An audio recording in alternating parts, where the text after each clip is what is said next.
You now have a list of the hard stuff. For this lesson, we're going to brainstorm symbols that will work and connect to the things on your list. Often just one thing on your list, one hard thing, can generate many symbols, and as we saw with the artist in the last lesson. Often, one thing that is difficult can be the main topic of a whole art practice. It can take a lifetime, depending on what the topic is. For example, Sandeep Johal making artwork about gender injustices is a huge topic. It will be her lifetime to explore and work through this. Her library of symbols are tools that she can use to create each new series of work as she explores the topic. Sometimes we want to just create one symbol and just use it from time to time, like Danielle Crissa with the color pink. It comes in and out of her work when she thinks about her grandmother. I'm going to walk you through an example how to create symbols for one of your themes, one hard thing that you care about. So for me, my list is long, but a few things that I care about are inequality in the art world for women. I also really care about women's stories being shared in the world. I care about equal pay a lot. I am deeply concerned about the environment and the future of our world. I personally have had a lot of loss in my life, so I have a lot of thinking through the grief process in my work. I'm on a journey with fertility and going through IVF. So this is a real mix of personal and worldly things that I care about. For this example, I am going to use my fertility journey. I've been dealing with these issues for years, and my personal symbols were the eggs and vases, and I used them in many drawings. But it wasn't until I decided to go through IVF, and when that happened and it didn't work for me, I really started to push my language. I wanted to make a body of work and have an art show just around this topic. So keep in mind, it's not necessary to make work only about the things you care about, only about the hard stuff. We can use these symbols throughout our practice, but sometimes we can make art directly about the hard stuff like I did for my art show. I'm going to talk more about how to think about sharing these ideas out in the world in the next lesson. I want to go through the process of really working on my visual language. I spent months doing this. One of the pieces I made for my art show, I made 3 family crests. Each family crest focused on one hard part about the process of trying to get pregnant. I worked on this art show for about 8 months, and over that time I journaled, I sketched a lot, and I tried to figure out how was I going to share this to my audience. So I'm going to give you my example. This piece is called The Crest of the Players, and it is all about the mental work of playing the fertility game.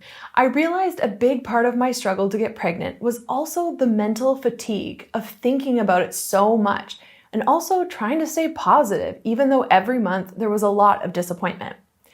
In my work, the Roman numeral 14 became a perfect symbol for me. I was constantly counting 14 days to get to ovulation, where is the highest chance for you to get pregnant, and from there you would count 14 more to see if you were pregnant. This was very mentally draining, but this symbol became a perfect way for me to share this.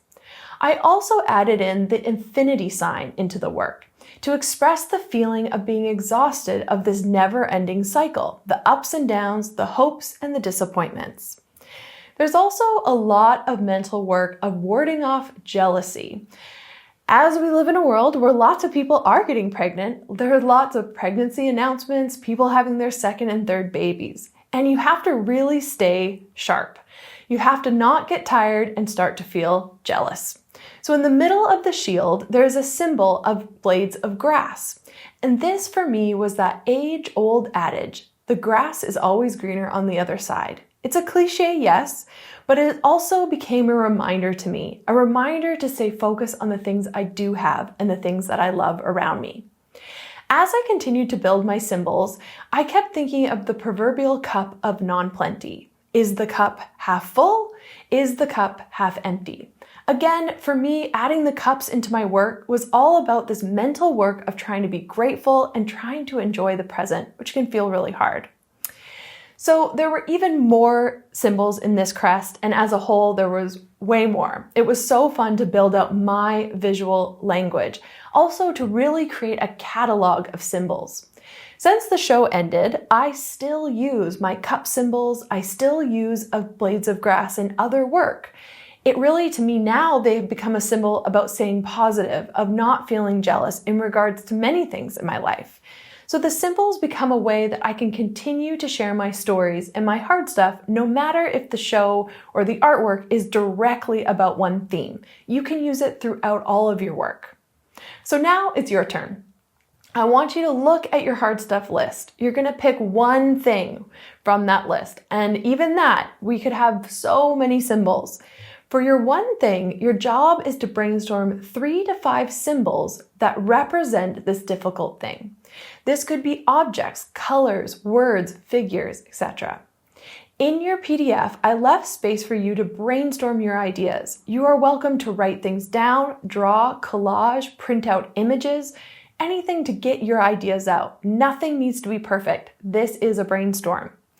I also wanted to say that I often will look at Google to look at historical symbolic meanings of things.